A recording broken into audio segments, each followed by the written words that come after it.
Importante. Quiero recalcar una cosa antes de comenzar el vídeo. En los talleres de la India, del Imperio Persa y Siria, se fabricaron numerosas variedades y variantes de armas blancas a lo largo de los siglos, y muchas de ellas se reproducen hoy en día con diferentes calidades, ninguna con acero Wood real y muchas con falsos patrones de acero de Damasco moderno. Por esos talleres, en el pasado, pasaron infinidad de aceros diferentes que surtían a los mismos tipos de armas. Es por esto que podemos encontrar armas similares con diferentes calidades de acero, y algunas de acero Wood auténtico, con patrones que hoy reconocemos como de Damasco. Algunas de las piezas que voy a mostrar son de acero Wood con patrones y sin patrones. No toméis las piezas que voy a enseñar como referencia para ninguna otra. El propósito de este vídeo es la divulgación histórica. En ningún momento el objetivo es enseñar a diferenciar tipos de acero, ya que esto es imposible hacerlo por vídeo. Tiene que hacerlo un experto o alguien con experiencia, y en muchas ocasiones necesitamos de un análisis de la pieza. Hay demasiadas piezas modernas y también falsas en el mercado que pueden confundir a un ojo inexperto. También son muchas las piezas antiguas que están forjadas con falsos patrones. Lo veremos a lo largo del capítulo.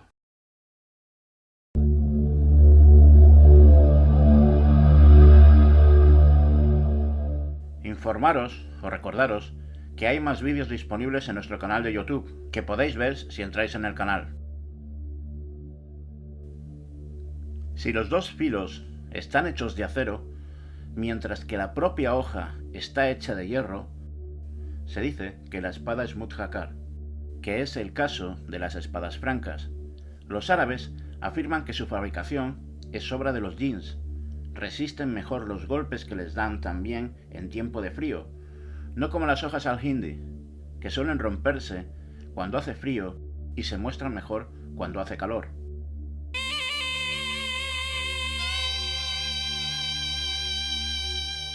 Acabamos de ver una descripción de puño y letra de un nazarí en el reino de Granada sobre el cómo actuaban las espadas francas en combate contra las espadas indias de acero Wood o acero indio, o como muchos lo llaman, acero de Damasco. Si esto es cierto, querría decir que ni las espadas de los reinos cristianos de la península ibérica eran tan nefastas, ni que las afamadas espadas árabes eran tan indestructibles. Muchas veces solemos cometer el grandísimo error de simplificar más de 2000 años de historia en una frase que se tarda en pronunciar o en escribir 5 o 10 segundos. Lo cierto es que tras esta historia hay un océano de información, cientos de generaciones, decenas de países, minas, hornos, fraguas, rutas de transporte, ejércitos y guerras.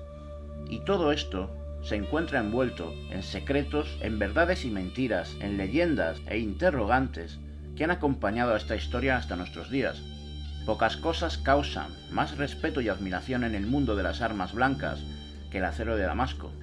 Tanta pasión que a veces casi parece que estemos hablando de algún material místico, mágico o sobrenatural.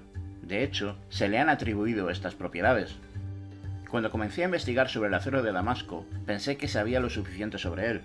Rápidamente me di cuenta no solo que no sabía casi nada, sino que lo poco que conocía estaba lleno de inexactitudes y datos falsos. Y lo que menos esperaba aún es que el estudio de la historia de este acero y de las hojas que de él estaban forjadas podría convertirse en uno de los más apasionantes temas que he podido descubrir en el mundo de las armas blancas. Este va a ser un capítulo un poco especial. Este tema necesita de mucho tiempo para poder dar una información que permita comprender lo complejo de esta historia. Mi objetivo, responder a ciertas afirmaciones que a lo largo de los años he visto y se me han hecho, y que vuelvo a leer en bastantes comentarios en este canal. No voy a desvelar en este vídeo esas afirmaciones aún, lo haré en el último vídeo de este capítulo, pero de momento, para responder a esas afirmaciones, tengo que empezar irremediablemente, dedicándole el primer vídeo a hablar de un acero que no tiene origen español, pero que de algún modo tendrá una fuerte conexión con nuestra tierra en el pasado y será el responsable de esas famosas espadas. Las espadas que de momento llamaremos de Damasco.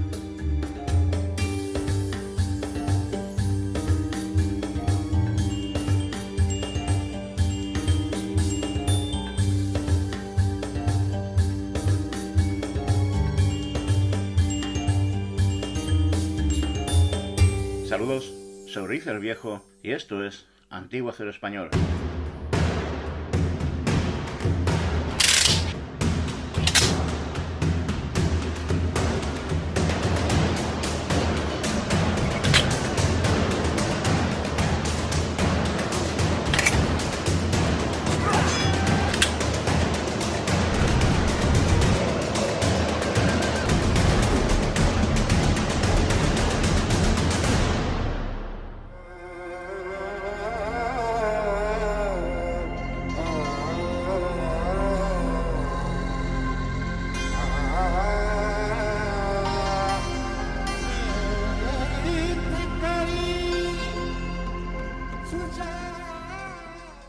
estás viendo este vídeo desde fuera de España y nunca jamás visitaste mi país, pero sí has probado la paella valenciana en cualquier restaurante, es muy probable, no digo que así fuera, que lo que comiste no fuese una verdadera paella valenciana y solo hayas comido un arroz, que pudo estar muy bueno, pero tan solo comiste una receta con arroz, que no puede ser considerado paella.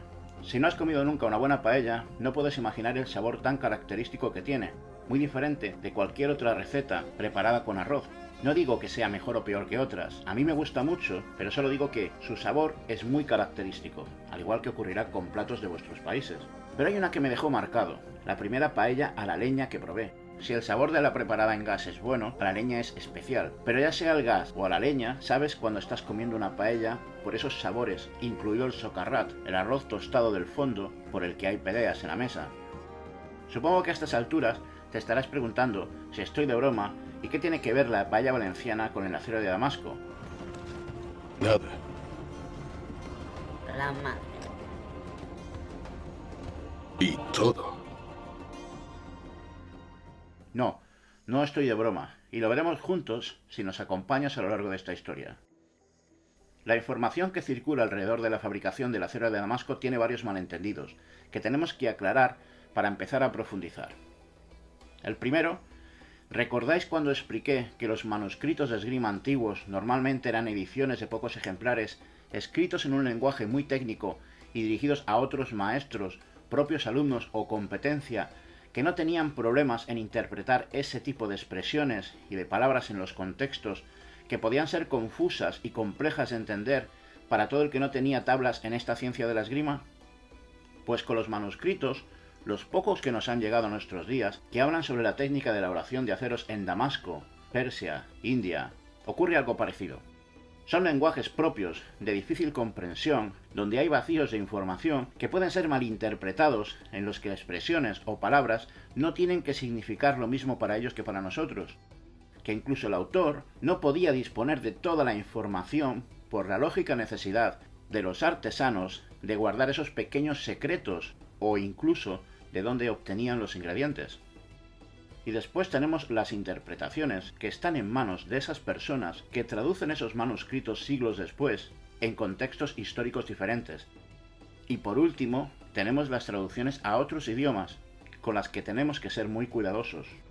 Esto hace que sea tan difícil saber qué ocurría realmente en esas fraguas de la India, el Imperio Persa y Siria, y hoy siga siendo materia de debate y controversia, donde las interpretaciones son libres y las certezas, en ocasiones, difíciles de comprobar. Por eso puedes leer sobre este acero de muchas fuentes, y muchas de ellas se contradicen unas a otras, en algunos puntos, y esto puede generar dudas y confusión. En fin, que hay que estudiar mucho y dejar que el tiempo pase para empezar a comprender la historia de este acero, y aún así siempre tienes la sensación que caminas por terreno pantanoso. Damasquinado y Damasceno, el segundo malentendido. Damasceno no es más que el gentilicio de la ciudad de Damasco, o sea, el término que se refiere a los nacidos en la ciudad de Damasco, y por extensión, a los productos que allí se fabricaban. O sea, que espada damascena no es más que una espada que ha sido producida en la ciudad de Damasco. Como sabéis por otros capítulos, los gentilicios siempre han producido malas interpretaciones. Damasquinado es una técnica de embellecimiento de los objetos por medio de filamentos de oro y plata, y que hoy podemos ver en casi todas las tiendas por las calles de Toledo, pero no nos llega exactamente de los árabes, como se cuenta, sino que fue inventada por Eusebio Zuloaga en Eibar. Zuloaga era hijo de armero, Blas de Zuloaga. Se convierte en un experto armero y tras la muerte de su padre ocupa su puesto, y es el último que ostenta el título de arcabucero del rey. Perfeccionó el arte de la taugía de los árabes, que era lo que originalmente se trabajaba en los talleres del Al-Ándalus, y que tras la conquista de Granada, esta técnica al poco tiempo se perdió definitivamente en nuestro país.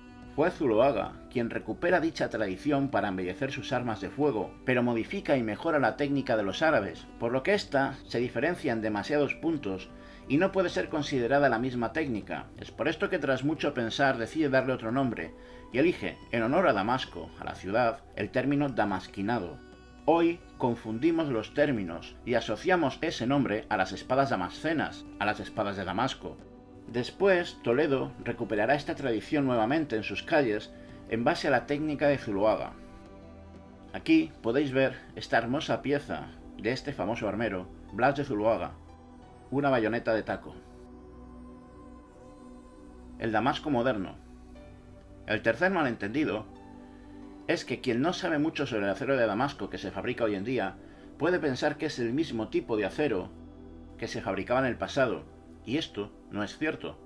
Es muy diferente en proceso y resultados. A no ser que la pieza se base en un acero fabricado en crisol sellado, no puede ser considerado ese tipo de acero del pasado, y veremos a lo largo de este capítulo que posiblemente ni aun así.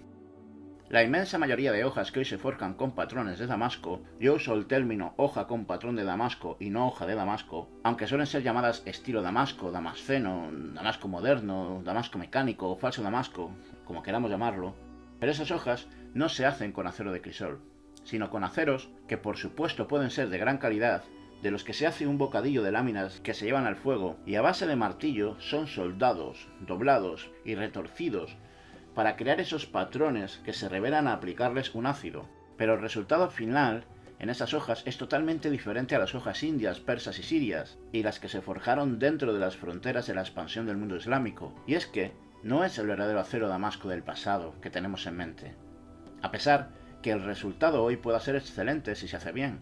En la realidad, en estas piezas modernas, lo único que se busca, o lo único que uno puede llegar a alcanzar, es la reproducción de los patrones de las hojas de acero wood, y no las prestaciones mecánicas de las hojas de acero wood, acero de damasco. Y estos patrones en ningún caso serán los mismos que los del pasado, ya que para reproducir la calidad y cualidades de estas hojas antiguas y sus patrones se necesita acero de crisol, acero wood, y conocimientos para trabajarlo. Mientras hablo, estáis viendo unas imágenes que pertenecen a un trabajo del gran maestro artesano Patrick Barta, donde vemos el proceso para reproducir una copia de una espada encontrada en Eslovaquia.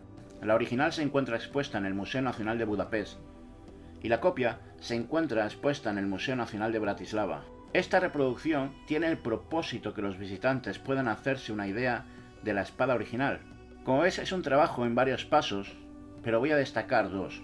Con dos varillas, retorcidas mecánicamente, crea posteriormente un cuerpo central uniéndolos en un proceso de forjado. Después, nuevamente, toma dos varillas más retorcidas mecánicamente y sitúa una a cada lado de la mesa central de la hoja, uniéndolas finalmente y creando una hoja 3 mesas con dos filos con patrón mecánico de damasco. Y desde aquí agradezco a Patrick Barta y a Michel Pirek por cederme su material y su tiempo. Hay un segundo tipo de trabajo moderno, y este es más difícil y que necesita de conocimientos, medios, habilidad y mucha paciencia, y no es otro que el de crear acero wood en un crisol. Aquí tenemos que hacer una diferencia entre los objetivos diferentes por el interés de este tipo de acero y reproducir estas hojas. Hay tres objetivos. El primero, más comercial, es la búsqueda exclusiva de los patrones, normalmente para la fabricación de cuchillería, y usando la técnica de soldar un bocadillo de capas de diferentes aceros como hemos visto. Como expliqué antes, esto no es acero wood, ni los patrones son los mismos. El segundo es la investigación y la reproducción histórica de la receta, que dé un resultado mínimo con el que se puedan forjar hojas de calidad. El tercero es la investigación científica e histórica con el objetivo de reproducir una, o dos, o las tres virtudes de lo que yo llamo la trinidad del acero wood. Hojas que contengan la misma composición química, con la misma microestructura interna y los patrones lineales correctos en su superficie. La gente hoy se fija más en los patrones que en las capacidades mecánicas que tenía este acero. Hay muchas personas, en pequeños talleres, fraguas, en casa y en algunas entidades que han trabajado y trabajan para reproducir estas piezas. Y son varios los que han conseguido resultados muy interesantes, y en alguno parece que han conseguido parte de estos requisitos, pero la casi totalidad de ellos parten con la ventaja de aceros industriales prefabricados de alta calidad, funden en hornos modernos, con llamas controladas y sistemas de alimentación de oxígeno modernos, además de poder controlar la temperatura digitalmente. Yo estoy hablando del proceso de creación desde que se pulveriza el mineral bruto hasta la forja de la hoja, pasando por la fundición del acero en el crisol. Partir desde cero como los antiguos, con los medios de hace 2000, 1000 o 500 años, eso es otra historia. La realidad es que no es nada fácil y en parte utópico, ya que no hubo una, sino muchas recetas, y cada una tiene sus características diferentes de hierros e ingredientes. Luego hablaremos sobre esto. Además, Gran parte de estos experimentos, estos héroes que no están pagados, las más de las veces terminan mal o con una calidad inferior a la deseada, lo que no les quita mérito y aún menos ganas de seguir investigando, invirtiendo horas y dinero.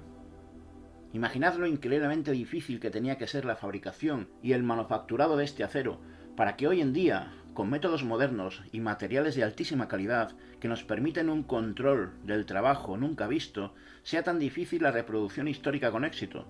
Pero es muy importante comprender cuál es el verdadero objetivo de estos profesionales a la hora de investigar sobre este acero.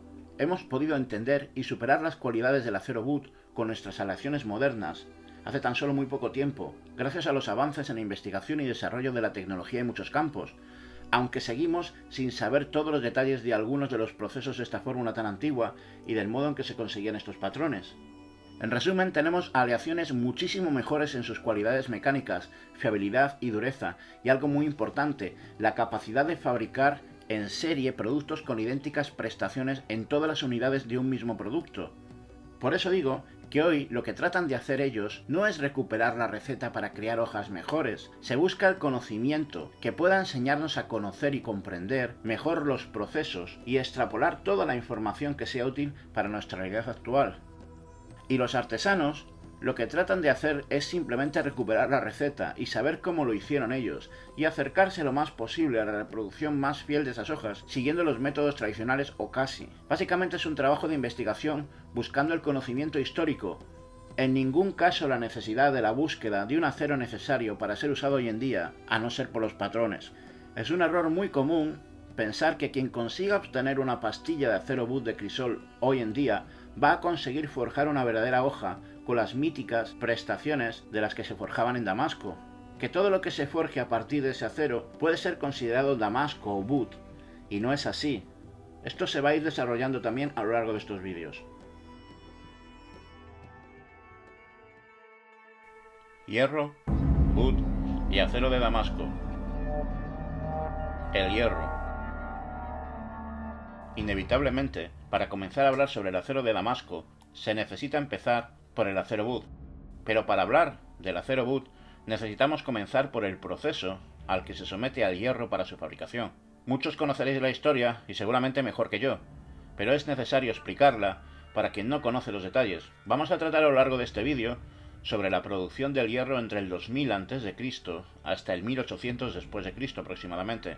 Es un periodo muy amplio de tiempo, y diferentes países, modos, formas de hornos, materiales, carbones, en fin, pequeñas y grandes variaciones alrededor del proceso esencial, que es el calentamiento del mineral con carbón vegetal y la absorción del carbono. Cuanto más atrás nos vamos, menos sabemos de forma práctica cómo conseguían nuestros ancestros procesar con éxito el hierro con una producción constante.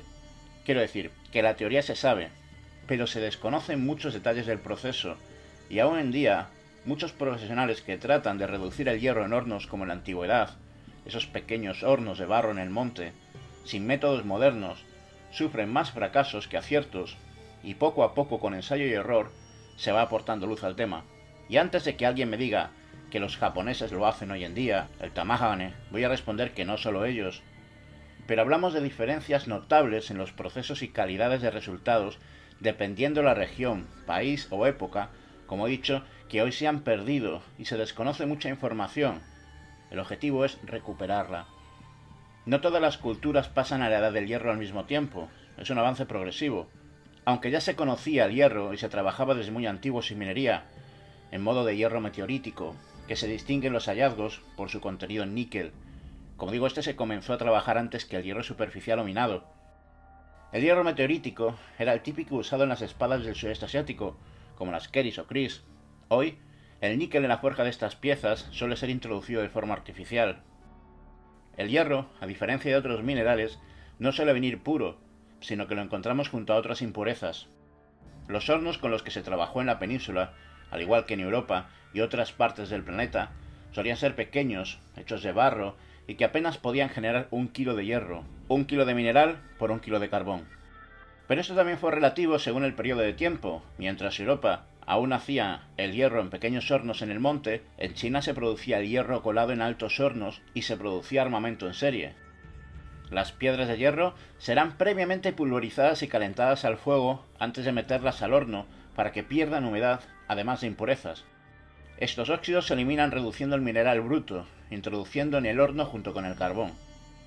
El hierro no se transforma en colada, o sea, hierro líquido, que necesita más de 1500 grados o un alto horno, sino que se limitaba a calentar el hierro a unos 1200 grados aproximadamente. El fuego reducía el mineral de hierro eliminando los átomos de oxígeno del metal. El monóxido de carbono se adhiere al oxígeno, en el óxido de hierro, y se volatiliza como dióxido de carbono. Todo el proceso se hacía al ritmo de fuelles que avivaban el fuego constantemente, insuflando aire en el interior del horno. Finalmente, la masa de hierro resultante era muy baja en carbono, muy porosa y esponjosa, se separaba de la escoria y era llevada nuevamente al fuego, y con un proceso de martilleo se compactaba y daban la forma deseada al hierro, a la vez que se limpiaba de más impurezas.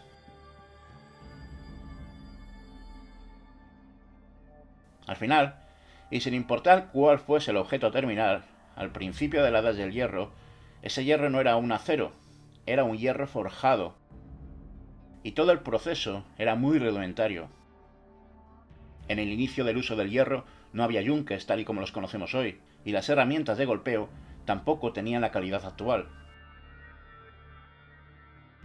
Estos hombres, sin saberlo, en este último proceso, conseguían dos cosas importantes. Por un lado, el martilleo, como he dicho, y el fuego para compactar limpiaba la masa de hierro de impurezas internas, no totalmente, pero conseguían rebajarlas. Y ocasionalmente, y solo por pura casualidad, y como digo, sin saber cómo y que lo habían hecho, fabricaban acero.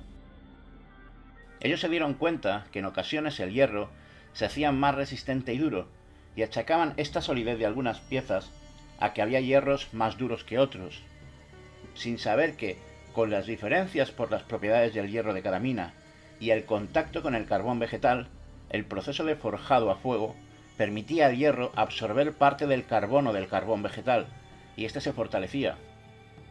Un proceso paulatino finalmente hizo comprender al hombre que el carbón, de algún modo, era el responsable de que ese hierro cambiase sus cualidades cuando estaba en contacto con él en la fragua.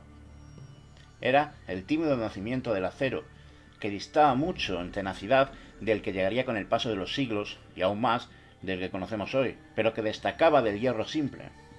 Y es que la humanidad, durante muchos siglos, seguiría considerando a la aleación de hierro-carbono, que hoy todos conocemos y diferenciamos, acero, como un tipo de hierro endurecido por maestría. Ellos no comprendían lo que sucedía ahí dentro. Luego retomaremos este tema a medida que avanza el vídeo. Con el paso de los siglos, los hornos y las técnicas mejoran, llegando a poder producir más kilos por tanda, y los hierros, la producción de hierros acerados, deja de ser un accidente fortuito a ser una práctica dominada y mejorada con el paso del tiempo. Y esto es lo que sucedía con las espadas artesanas de Toledo. Los maestros sabían que ciertos hierros trabajados con paciencia, dejando la hoja reposar en el carbón de calidad, siempre sin quemar el metal, poniendo atención en el color del hierro y repitiendo la operación repetidas veces mientras se le da forma al acero y se limpiaba de sus impurezas, éstas obtenían mejores resultados mecánicos. Esto sin que ellos supieran el proceso interno de las hojas realmente. Lo que conseguía era dar tiempo a la hoja, a su hierro de calidad, a absorber el carbono necesario que otorgaba las características mecánicas tan particulares de esa receta toledana. Pero regresemos atrás. Cuando las primeras piezas de hierro ya habían cambiado los campos de batalla y por ende el mundo. El nacimiento del Butt. En la India sucederá algo que cambiará las cosas aún más.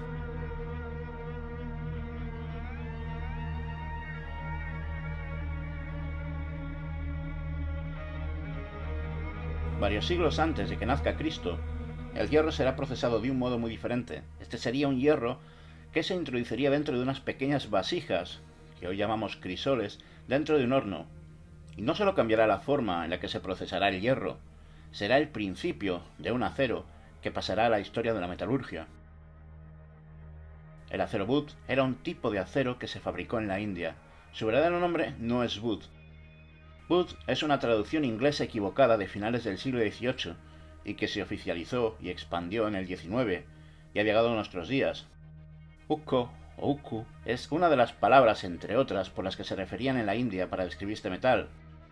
Hoy en día la gente usa los términos acero wood o acero indio para referirse a esta aleación fabricada en este crisol, y para no crear confusiones, yo también me referiría así a este acero. 400 o 300 años antes de Cristo aproximadamente, se tienen los primeros hallazgos de un tipo de acero procesado en crisol. Se han encontrado en la India innumerables restos de estos crisoles a lo largo de Kerala, Tamil, Ceilán, donde parece que se fabricaron herramientas pequeñas en sus primeros tiempos para pasar a objetos más grandes. La fabricación del wood finalmente se extenderá por territorios persas y sirios, y según recogen las fuentes, en más países. Aún así, el nombre de acero indio le perseguiría. ¿Se fabricó acero wood en la península ibérica en tiempos del Al-Ándalus? Solo tenemos algunas referencias escritas que nos indican que pudo ser así. La lógica también nos dice que así tendría que haber sido como en otros sitios. Según estos, en Ceuta sí se fabricó este acero. Pero lo que sí sabemos es que armas y objetos, incluidas espadas, sí se fabricaron con acero wood y se fabricaron en algunas de las ciudades más importantes del Al-Ándalus. Pero ya llegaremos a eso. Este acero de crisol temprano fabricado en la India contiene una muy alta proporción de carbono, entre un 1 y un 2,1%. Habían diferentes grados de carbono en el acero producido en crisoles indios dependiendo de la receta usada y dependiendo de lo que se quisiera fabricar con él. Para construir herramientas algunos y otros para construir armas. El proceso de obtención del hierro es similar. Se limpiaba el hierro de la escoria resultante del horno, pero antes de trabajarlo a fuego y martillo, los pedazos de hierro se ponen dentro de un crisol sellado junto con carbón vegetal y algunos ingredientes más, aunque también se usaba el hierro forjado. Según la información que nos ha llegado en modo de manuscritos, algunos de estos diferentes ingredientes que se agregaban a la mezcla dependiendo la receta, una parte era vegetal, que podían ser desde hojas, plantas, cáscaras de granada, etc. Hoy sabemos que esto aporta hidrógeno, que ayuda a que el hierro se funda a más baja temperatura sin que llegue a superar los 1500 grados. Otro era el carbón vegetal pulverizado, que aportaba carbono a la receta. Al estar sellado, el hierro absorbía una alta cantidad de carbono del carbón vegetal, más de lo que se conseguía con el proceso de martilleo a fuego con el carbón vegetal en el método occidental. Los ingredientes que acompañaban al hierro ayudaban a que éste se fundiese y a darle las propiedades, y finalmente, esa masa de aleación de hierro y carbono, a la que hoy llamamos acero, se depositaba en el fondo. Otros eran ingredientes como arena, cuarzo, cristal. Este se funde y hace algo muy importante, crea un sello interno, ya que el cristal se queda en la parte superior de la mezcla. Los ingredientes varían dependiendo de la fuente escrita, la región y el periodo de tiempo. El crisol se sellaba para crear un ambiente controlado que evitaba la oxidación del hierro. Se introducía en el horno alimentado con fuego y mucho aire. Se estima que estos hornos superaban los 1200 grados. Se habla de temperaturas superiores a los 1300, ya que la masa se fundía. Asimismo, los crisoles tenían diferentes formas y tipos de arcilla dependiendo del territorio y el resultado buscado, ya que algunos tenían que soportar temperaturas muy elevadas por largas horas. Y cuando el proceso estaba listo, se dejaba enfriar el crisol muy lentamente. Se habla de hasta 3 días de enfriamiento. Lo importante es que el enfriamiento hubiera sido muy lento antes de romper el sello. Y después, simplemente quedaba extraer el acero que se escondía en su fondo. Aquí quiero ser muy claro. Esta descripción es una generalización de los procesos que podían ser muy diferentes, o sea, sus ingredientes, clases de hierro, combinaciones entre hierros y las múltiples diferentes clases de componentes adicionales, tanto vegetales como minerales, temperatura, tiempos de horno, friado. O sea, no había un solo modo, había muchos. No había una sola receta, había muchas. No había un solo tipo de wood, había diferentes. El resultado al abrir el crisol era uno de los lingotes que se suelen describir de muchas maneras, como con forma de galleta, con forma de pan, de torta, o de un pequeño queso, o un huevo, dependiendo la forma del crisol o la región, y sobre todo era muy rico en carbono, de gran dureza, y que tras trabajarlo proporcionaba unas prestaciones mecánicas nunca vistas. Nuevamente repito, estos hombres no sabían que habían descubierto la aleación de acero-carbono. Para ellos, este acero era un hierro más, pero era un hierro enriquecido, un hierro curado, trabajado por maestría, o tratado con medicinas, como decía Alfonso X el Sabio. Pero aún no comprendían el proceso ya que no tenían forma de saber lo que ocurría ahí dentro a nivel estructural. Fue un aprendizaje progresivo que mejorará con los siglos. Por eso cuando leamos que los árabes llamaban así o asá a las aleaciones de hierro-carbono, hay que entender antes de nada que ellos no tenían ni idea que era el carbono. Ellos ponían nombres a los diferentes tipos de trabajos que se hacían al hierro. Más adelante, en el vídeo, me extenderé sobre este punto. Estas tortas se distribuían y exportaban, y de ellas, en Damasco, se obtenían con una técnica de forjado muy concreta las famosas espadas u hojas de Damasco. Aquí entraremos también en profundidad más tarde, porque la historia no es tan sencilla ni tan básica. ¿Cuál es el problema al producir wood en un crisol hoy en día? Que no todo lo que se produce en un crisol sellado es wood. Os lo explico. ¿Os acordáis de lo que expliqué al comenzar el vídeo sobre la paella? Bien, pues ahora lo entenderéis. Imaginad que nunca habéis probado la paella. Los que no lo hicisteis no hace falta que lo imaginéis. Y yo os digo, os voy a escribir la receta para que probéis una paella en vuestra casa. Y os digo, necesitáis una paella es el recipiente donde se cocina, y estos, X, son los ingredientes. Y ahora lo que tenéis que hacer es encender el fuego y cocinar estos ingredientes dentro. Y no os doy más explicación. Si no conocéis las distintas variaciones en la intensidad del fuego, el tipo de madera, las ramitas para el fuego, el tipo de arroz, cuánta agua necesita, los tiempos de cocción para cada ingrediente y el orden a la hora de añadirlos en la paella, el resultado va a ser un arroz cocido o quemado, depende, con ingredientes y que puede estar muy bueno, pero es imposible que nadie haga una paella auténtica que sepa a paella, porque no importa que tus ingredientes sean los de más alta calidad. El secreto está, entre otras cosas, en los tiempos y en las temperaturas. Y lo más triste es que aunque lo sepas, lo más probable si no te enseña alguien es que las 20 primeras veces sea un desastre. Y sobre todo, cada valenciano que me esté viendo y sepa hacer paella al fuego, estará pensando, no, esos ingredientes no son los correctos, porque en cada pueblo, cada ciudad de la Comunidad Valenciana varían ciertos puntos. Pues algo parecido ocurre con los tratados antiguos que llegan a nuestros días, en los que falta mucha información y detalles. Así que si finalmente consigo obtener una pastilla siguiendo esos procesos que nos enseñan, el resultado no tiene por qué ser wood cuando se analiza el acero a nivel estructural. Y si finalmente lo consigo, obtengo wood, llega la mala noticia. Seguramente jamás podré forjar con él ninguna hoja, y menos esas hojas tan especiales de la ciudad de Damasco, en la que todos estamos pensando ahora mismo. Porque conseguir una pastilla que sea estructuralmente resistente a la fragua necesita de una serie de tratamientos térmicos previos, con sus tiempos de enfriado y calentado, y máximos de temperatura. Y si aún así se consigue forjar una pequeña hoja con este material, llega la mala noticia, que la hoja que tendré bajo el microscopio puede finalmente ser solo una hoja de acero, pero el resultado no tiene por qué ser wood, porque a pesar de estar compuesta de los mismos elementos químicos, finalmente la estructura interna de la hoja no tiene por qué coincidir con esas hojas wood del pasado. Esta estructura final puede variar si algo falló durante el proceso. La forja de las armas con wood.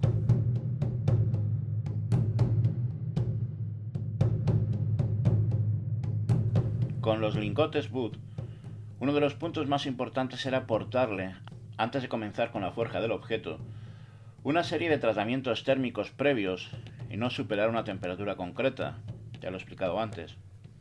Esto era importantísimo si no querías que la pastilla se convirtiese en una chatarra cara.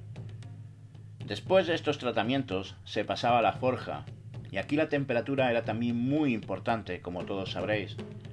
Hay fuentes que hoy nos dicen entre 700 y 800 grados, otros 750 y 850, en fin.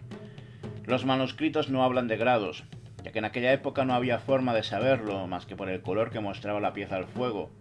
Las descripciones son púrpura, rojo sangre, cereza. No mantener la temperatura de forja correcta era un problema. Si se superaba, el acero se hacía inestable estructuralmente y colapsaba. Se terminaba agrietando o pulverizándose con el martilleo. El siguiente momento era darle el templado final. Templar las espadas forjadas con wood indio se tenía que hacer con sumo cuidado, siempre sin pasar también ciertas temperaturas, y dar un rápido calentado a la hoja en el elemento líquido de una forma concreta. Se dice que se templaban con agua, pero la verdad es que esto también se hacía con mezclas de aceites vegetales y grasas animales. Aquí era importante dar un rápido calentado al fuego y el tiempo y modo de sumergirlas. Si el trabajo en el fuego no había sido el correcto, este punto del templado sería un desastre para la hoja. Las espadas de acero indio, tras el correcto templado, estaban listas para pasar a pulido. No eran sometidas a un revenido y aún así alcanzaban altas prestaciones mecánicas para el combate. Sí, no eran sometidas a un revenido. Las hojas que se templaban pasaban seguidamente a pulido y bruñido, donde se alisaba y sacaba brillo la hoja. Los resultados, dependiendo del tipo de acero Wood, eran unas espadas que en ocasiones son comparadas como espejo, de tanto que brillaban. Y aquí alguno estará diciendo, un momento, ¿pero qué pasa con los patrones? Bueno, la realidad es que la ausencia de patrones era lo típico, y muchos no saben que eran más las hojas sin patrones que con patrones. Tras el templado de la hoja, pasaba a pulido y bruñido para posteriormente aplicarle un ácido a la hoja que revelaría unos sutiles patrones llamados firit, como los que estáis viendo en la imagen, causados por los carburos de hierro, a modo de pequeños gránulos, olas y remolinos muy sutiles. En los últimos siglos, las piezas más buscadas por los coleccionistas fueron siempre las armas con patrones. Los libros y publicaciones en relación con este acero mostraban sobre todo piezas con patrones, y muchas veces las más espectaculares. Los intentos por recuperar la receta serios en los últimos 2 siglos trataban de buscar las cualidades mecánicas, pero en el siglo XX prácticamente el objetivo de la inmensa mayoría era la reproducción mecánica de los patrones, que continúa hasta el día de hoy, idea potenciada por el poder de Internet. Esto hace que consideremos que estas hojas de acero Wood se asocian con patrones y hoy el gran público desconozca que esto no fue siempre así. Pero ciertos tipos de hierros usados para fabricar Wood favorecían los patrones de diferentes intensidades. La realidad es que había espadas que producían patrones y aceptaban el templado, pero el templado era muy crítico para el firit. Sé que alguno me dirá que ha leído o escuchado que las espadas de Damasco no se templaban. Vamos a ir llegando a estos detalles a medida que avanza la historia.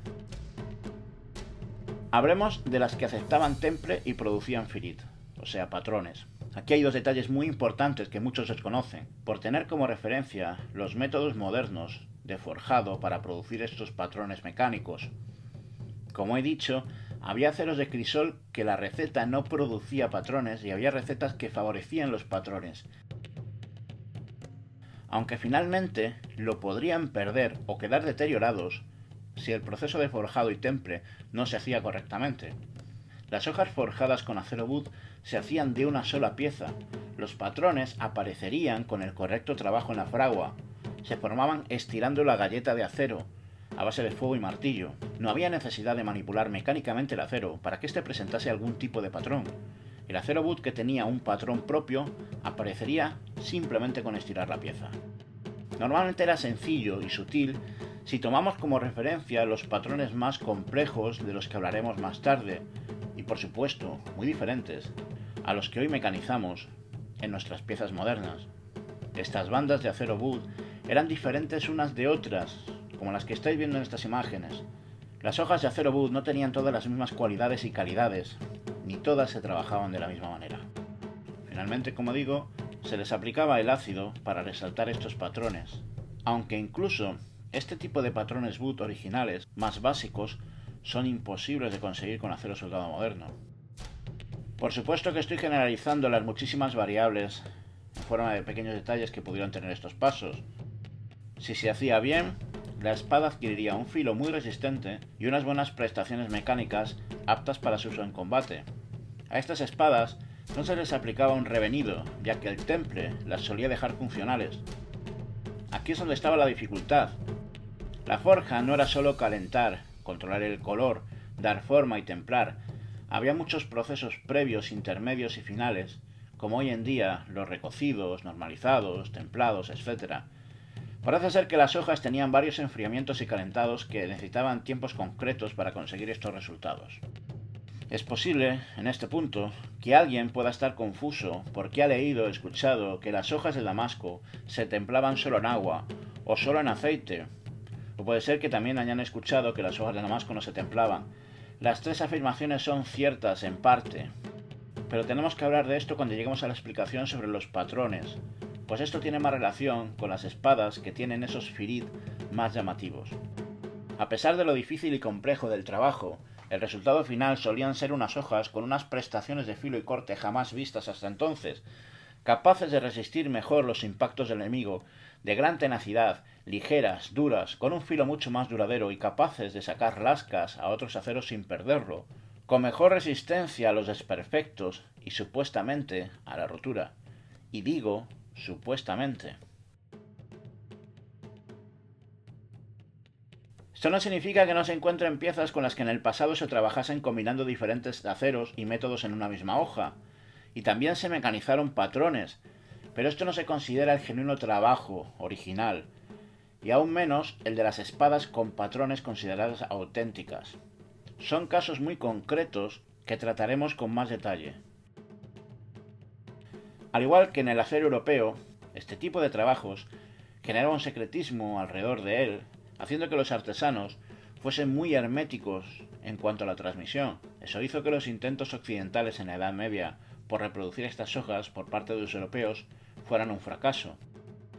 Este proceso también consumía gran cantidad de recursos. Se necesitaba alimentar el fuego, muchos hombres y tiempo. Dependiendo de la región y la época, la mano esclava sería parte importante de las grandes producciones en estas tareas más básicas, sobre todo para la guerra. Lo cierto es que lo complejo de la fabricación de este acero wood y la calidad de sus trabajos hacía que el precio de estas hojas no fuese económico precisamente, y aún más los buenos trabajos. Muchos son los que piensan que los métodos son extrapolados al forjado de la katana, pero habría aquí mucho que discutir, y en este jardín hoy no voy a meterme.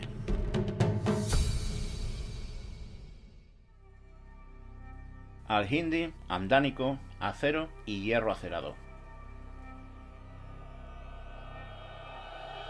Griegos y romanos ya hablaban del hierro brillante, el ferrum indicum, metal que se distinguía del resto que se fabricaba en Oriente, aunque para ser honesto, las descripciones no llegan a aclarar suficientemente bien si se referían al acero de crisol o algún tipo de acero producido en fragua.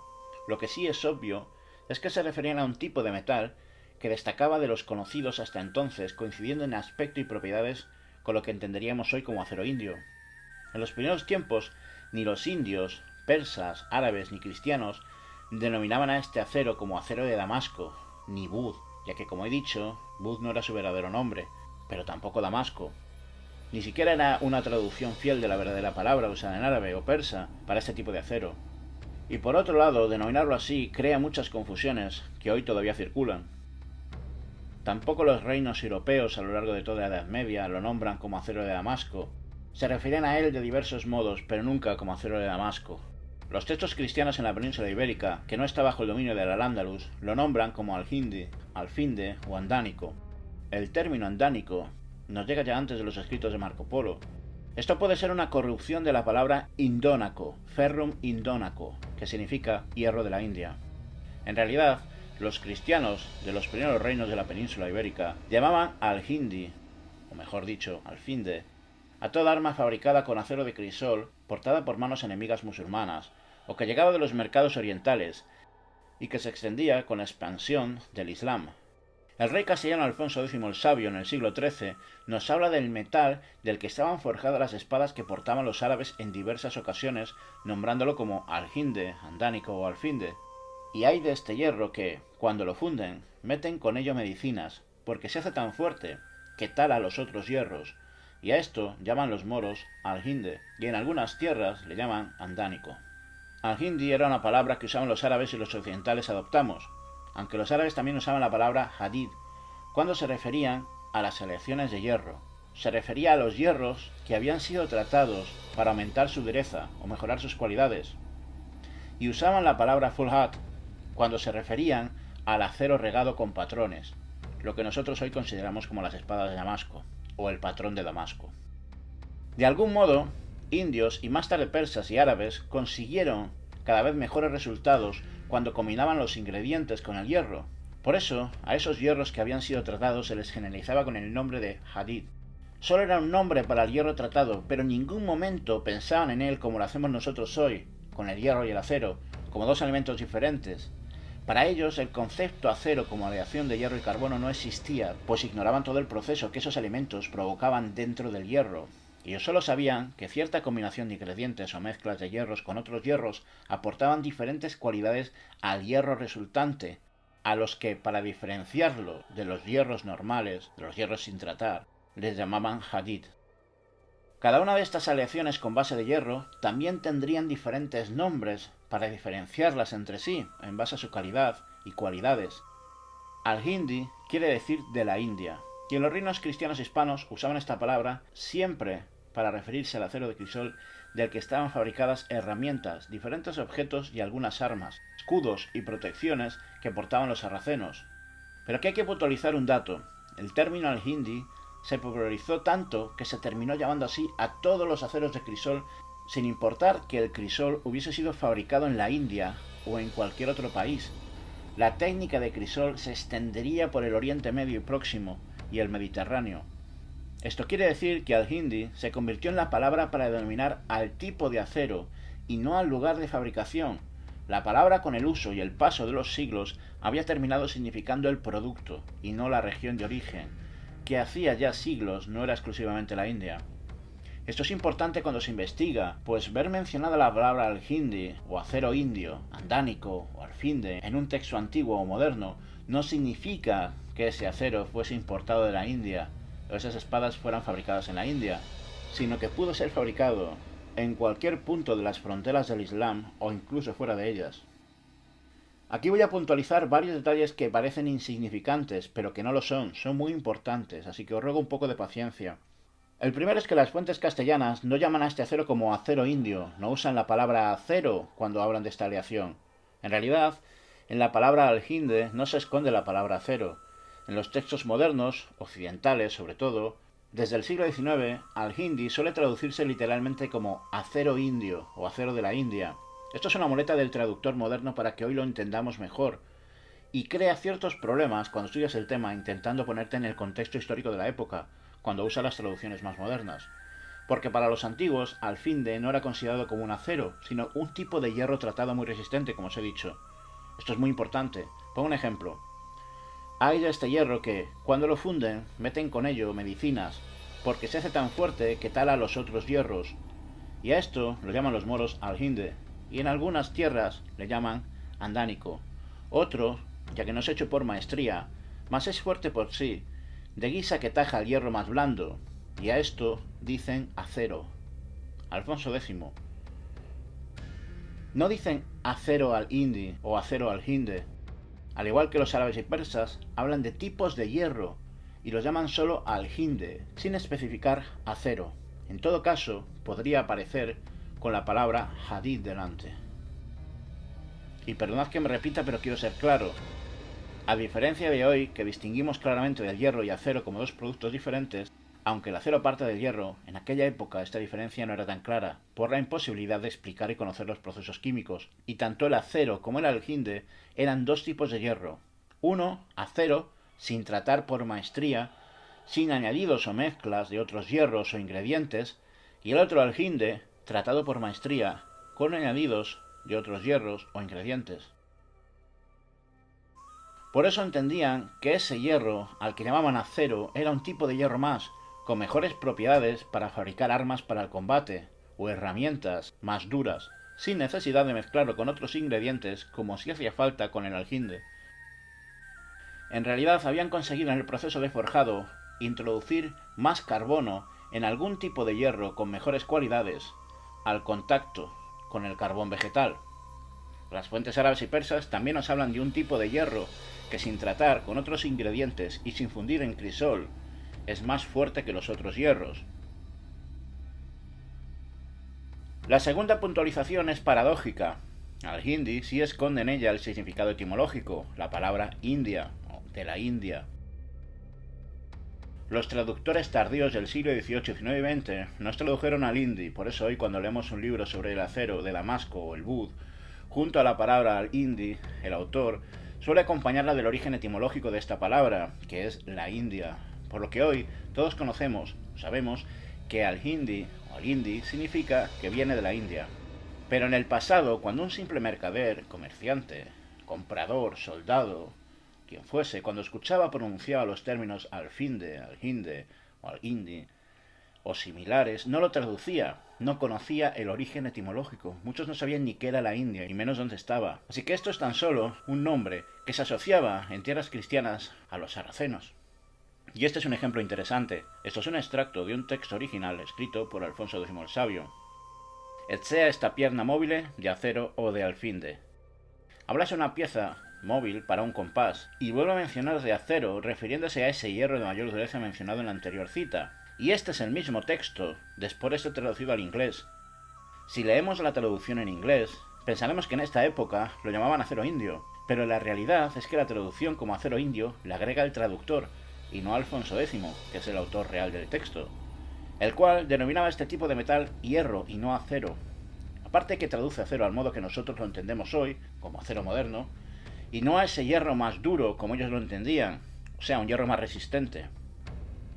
Si pensáis que esto no tiene nada que ver con el proceso de fabricación, tenéis razón, pero como digo, es vital comprender estos detalles para el proceso de investigación, porque para investigar una época tienes que pensar cómo se hacía en esa época y comprender cómo entendían ellos su realidad.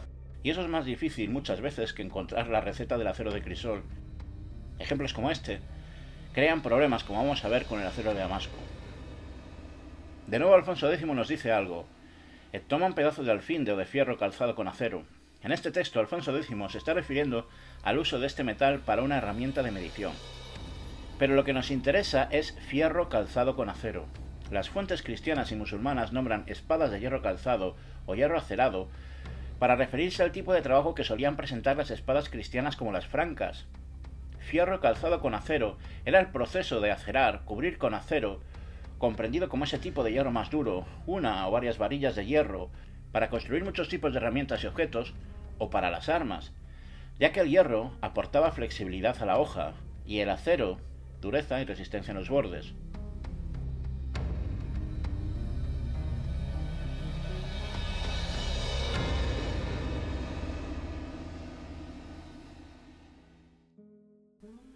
Esto es todo por el momento. Nos vemos en la segunda parte del capítulo. Ni que fuesen tardíos árabes y occidentales en los últimos siglos, sultanes, emires, pero también reyes y nobles, se podrían encontrar o pasarían por su belleza y su valor económico